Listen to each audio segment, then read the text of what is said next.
గోస్టీ తమిళ్తో పాటు తెలుగు డబ్ చేసి రీసెంట్గా థియేటర్లో రిలీజ్ అయిన movie గోస్టీ. Starring by Kajal Agarwal, KS Ravikumar, comedian రాడిన్, Rajendran, Yogi Babu and guest రోల్స్లో Tamil hero Jai and Radhika Sarath Kumar గారు నటించారు. So horror and comedy జానర్లో release అయిన ఈ మూవీ చూసాక నా ఎక్స్పీరియన్స్ చెప్పాలంటే it's a time waste and money waste movie and అల్టిమేట్గా డిజాస్టర్ అని చెప్పచ్చు. అసలు డైరెక్టర్ ఈ మూవీని ఎక్కడి నుంచి స్టార్ట్ చేసి ఎక్కడికి తీసుకెళ్లారో అర్థం కాలేదు.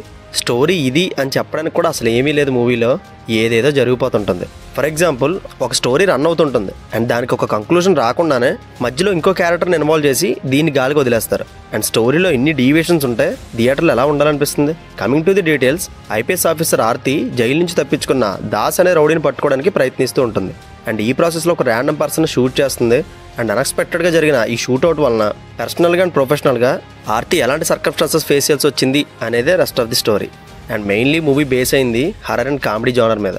బట్ అటు హర్రర్ని ఎంజాయ్ చేయలేము, అట్ ద సేమ్ టైం ఎంతమంది కామెడియన్స్ ఉన్నా ఒక్కసారి కూడా కామెడీని ఫీల్ అవ్వం. అండ్ ఇంకో పక్క స్టోరీ అయితే దానిపైన అది చేసుకుంటూ వెళ్ళిపోతుంది.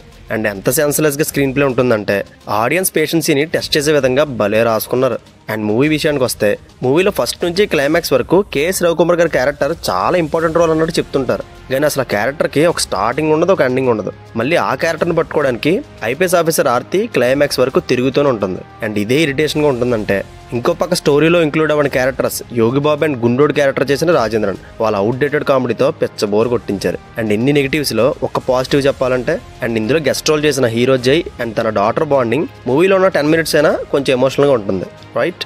And coming to the movie pros and cons, Kajal performance okay కానీ తన ఫేస్లో న్యాచురాలిటీ మిస్ అయ్యి ఆర్టిఫిషియల్గా కనిపించింది. అండ్ అదర్వైజ్ నాకైతే ఇది బాగుంది అని చెప్పడానికి కూడా ఏమీ లేదు ఫ్రెండ్స్. జస్ట్ వాళ్ళు కష్టపడ్డారు, మనం అప్రిషియేట్ చేయాలని తప్ప ఇంకేం పాజిటివ్ ఒపీనియన్ లేదు మూవీ మీద.